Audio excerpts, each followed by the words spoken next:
ನಮಸ್ಕಾರ. ರಿವ್ಯೂ ಚಾನಲ್ಗೆ ಸ್ವಾಗತ. ನಾನು ಸೌಖ್ಯ ಗಾಂವ್ಕರ್. ಡಿ ಕೆ ಶಿವಕುಮಾರ್ ಅವರಿಂದ ಇದನ್ನು ನಿರೀಕ್ಷೆ ಮಾಡಿರಲಿಲ್ಲ ಜನ. ಏನು ಮಾಡ್ತಿದ್ದಾರೆ ಡಿ ಕೆ ಶಿವಕುಮಾರ್ ಅವರು?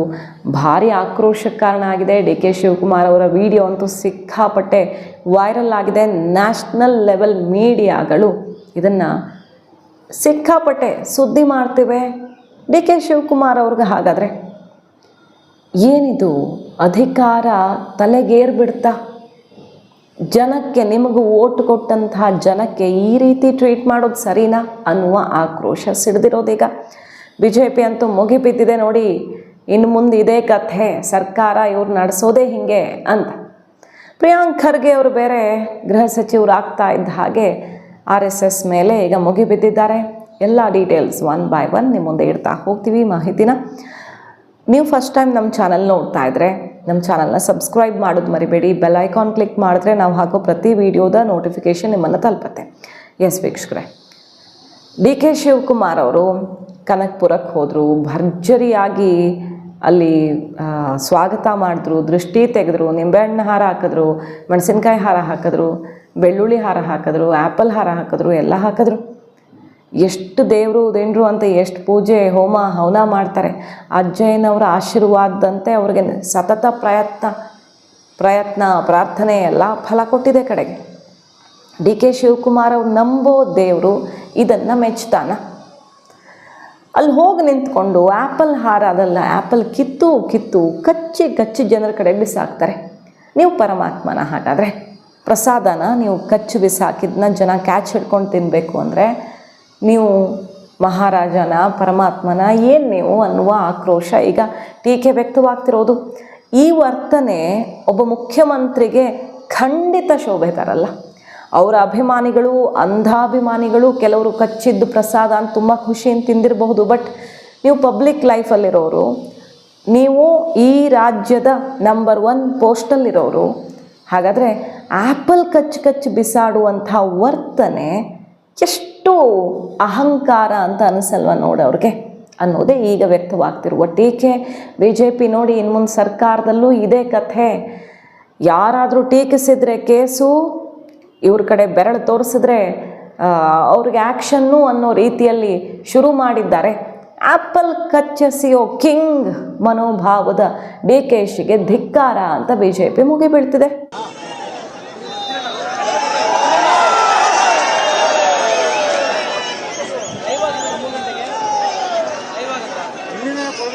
ಅವತ್ತು ರೇವಣ್ಣ ಬಿಸ್ಕೆಟ್ ಎಸ್ತಿದ್ದು ನೆನಪಿದೆ ಅಲ್ವಾ ದೃಶ್ಯ?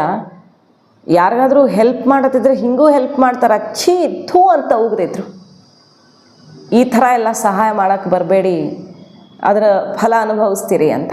ಡಿ ಕೆ ಶಿವಕುಮಾರ್ ಅವರೇ, ನೀವು ರಾಜ್ಯದ ದೊರೆ ಅಂತ ಕೂರಿಸಿದ್ದಾರೆ. ಹೌದು, ಪ್ರಜಾಪ್ರಭುತ್ವದಲ್ಲಿ ಜನರಿಂದ ಆಯ್ಕೆಯಾದ ದೊರೆ ನೀವು. ದೊರೆ ಅಂದರೆ ಜನರಿಗೆ ನೀವು ಯಾವತ್ತೂ ಆನ್ಸರೇಬಲ್. ಈ ರೀತಿಯ ವರ್ತನೆ ಎಷ್ಟು ಕೀಳ್ಮಟ್ಟದಲ್ವ? ಜನಕ್ಕೆ ಕಚ್ಚಿ ಆ್ಯಪಲ್ ಎಸಿತೀರಿ ಅಂದರೆ ನಾಳೆ ನೀವು ಹಾಕೋ ಭಿಕ್ಷೆ ತಗೊಳ್ಬೇಕು ಜನ ಅನ್ನೋ ಮೆಸೇಜ್ ಕೊಟ್ಟಂಗಾಗತ್ತೆ. ಡಿ ಕೆ ಶಿವಕುಮಾರ್ ಅವರು ಒಬ್ಬ ರೈತನ ಮಗ ಅಂತ ಹೇಳ್ಕೊಳ್ತಾರೆ. ಡಿ ಕೆ ಶಿವಕುಮಾರ್ ಅವರು ಏನೋ ಒಂದು ದೊಡ್ಡ ಬದಲಾವಣೆ ಮಾಡ್ತೀನಿ ಸಮಾಜದಲ್ಲಿ ಅಂತ ಮಾತಾಡ್ತಾರೆ. ಹಾಗಾದರೆ ಇಂಥ ಕೆಲಸ ಎಲ್ಲ ಮಾಡಿದ್ರೆ ನಿಜವಾಗಿಯೂ ನೀವು ಅದೆಲ್ಲ ಮಾಡ್ತೀರಿ ಅಂತ ಜನ ನಂಬ್ತಾರಾ? ಅಥವಾ ಬರೀ ಅಧಿಕಾರಕ್ಕೋಸ್ಕರ ಹಠಕ್ಕೆ ಬಿದ್ದರು ಈ ಕುರ್ಚಿ ಏರಿದ್ರು ಅಂತ ಅಂದ್ಕೊಳ್ತಾರ? ಇಂಥ ವರ್ತನೆಯನ್ನು ಇಡೀ ದೇಶದಲ್ಲಿ, ಅದು ಯಾವುದೇ ರಾಜ್ಯದಲ್ಲಿ ಇಂಥದ್ದು ಮಾಡಿದ್ರು ಸಹಿಸಿಲ್ಲ. ಬಿಹಾರದಲ್ಲಿ ಜಂಗಲ್ ರಾಜು ಪೊಲೀಸರನ್ನೇ ಕುಣಿಸ್ತಿದ್ರು, ಪೊಲೀಸರ ಮೇಲೇ ದರ್ಪ ದೌರ್ಜನ್ಯ, ಜನರ ಮೇಲೆ ಬೇಕಾಬಿಟ್ಟಿ ವರ್ತನೆಗಳು. ಇಂದು ಅವರು ಕೂಡ ಏನಾಗಿದ್ದಾರೆ ನೋಡಿದ್ದೀವಿ. ಕೆ ಶಿವಕುಮಾರ್ ಅವರು ಇಷ್ಟು ಕಷ್ಟಪಟ್ಟು ಕುರ್ಚಿ ಪಡ್ಕೊಂಡಿದ್ದಾರೆ, ಶತಪ್ರಯತ್ನ ಮಾಡಿ ಏನೇನು ಸರ್ಕಸ್ ಮಾಡಿ ಕುರ್ಚಿ ಪಡ್ಕೊಂಡಿದ್ದಾರೆ. ಕುರ್ಚಿ ಏರಿದ ತಕ್ಷಣ ಅದಕ್ಕೊಂದು ಮರ್ಯಾದೆ ಬೇಡವಾ? ಈ ರಾಜ್ಯವನ್ನು ಆಡಳಿತ ಮಾಡೋದಕ್ಕೆ ಅಂತ ಮುಖ್ಯಮಂತ್ರಿ ಕುರ್ಚಿ ಕೊಟ್ಟಿದ್ದಾರೆ ಸಾಹೇಬ್ರಿಗೆ. ಈ ರೀತಿಯ ವರ್ತನೆ ಎಷ್ಟು ಶೇಮ್ ಅಲ್ವಾ ಇದು ಆ ಕುರ್ಚಿಗೆ? ನಿಜವಾಗ್ಲೂ ತಲೆ ತಗ್ಗಿಸುವಂಥ ಕೆಲಸನೇ ಇದು. ಇದು ಸಣ್ಣ ವಿಷಯ ಅಂತೂ ಅಲ್ಲ. ಆ್ಯಪಲ್ ಕಚ್ಚಿ ಒಬ್ಬರು ಮುಖ್ಯಮಂತ್ರಿ ಎಸಿತಾರೆ ಅಂದರೆ, ಸಿನಿಮಾ ಸ್ಟಾರು ಅಂಗಿ ಬಿಚ್ಚಿ ಎಸಿತಾರೆ, ಯಾರೋ ಕ್ಯಾಚ್ ಹಿಡ್ಕೊಳ್ತಾರಂತೆ. ಅವರು ಮುತ್ತಿಟ್ಟು ಕೊಟ್ಟಂಥ ಯಾವುದೋ ಹೂವಿಗೋ ಹಾರಕ್ಕೋ ಅಭಿಮಾನಿಗಳಿರ್ತಾರಂತೆ, ಆ್ಯಪಲ್ ಕಚ್ಚೆಸಿತಾರಂತೆ, ಇಂಥದ್ದೆಲ್ಲ ಸಿನಿಮಾ ಮೂವಿ ಅಲ್ಲಿ ಇಲ್ಲಿ ನೋಡಿರ್ತೀವಿ. ಬಟ್ ಆಡಳಿತ ಮಾಡುವಂಥ ಮುಖ್ಯಮಂತ್ರಿಯಿಂದಂತೂ ಇದನ್ನು ಯಾರೂ ಎಕ್ಸ್ಪೆಕ್ಟ್ ಮಾಡೋದೇ ಇಲ್ಲ.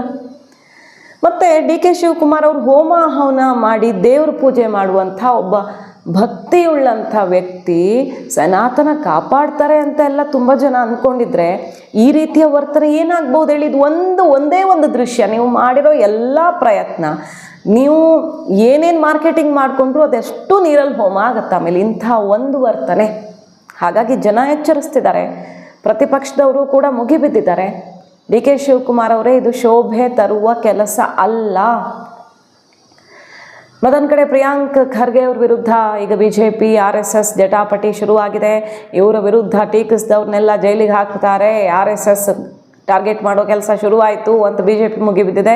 ನೋಡಿ, ನಾನು ಗೃಹ ಸಚಿವ ಆಗ್ತಿದ್ದಂಗೆ ಹೆಂಗೆ ಭಯ ಶುರುವಾಗಿದೆ BJP RSSನವ್ರಿಗೆ.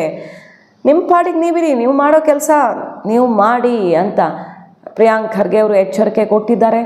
ಒಟ್ಟಿನಲ್ಲಿ ಈ ಸರ್ಕಾರ ಇನ್ನು ಸಮಾಜದ ಮೇಲೆ ಅಟ್ಟಹಾಸ ಮೆರೆಯುತ್ತೆ ಅನ್ನೋ ರೀತಿಯಲ್ಲಿ ಪ್ರತಿಪಕ್ಷದವರು ಟೀಕಿಸ್ತಿದ್ರೆ ಅದಕ್ಕೆ ಪೂರಕ ಅನ್ನುವಂಥ ಇಂಥ ಬೆಳವಣಿಗೆಗಳಂತೂ ಬಹಳ ಶೋಚನೀಯ.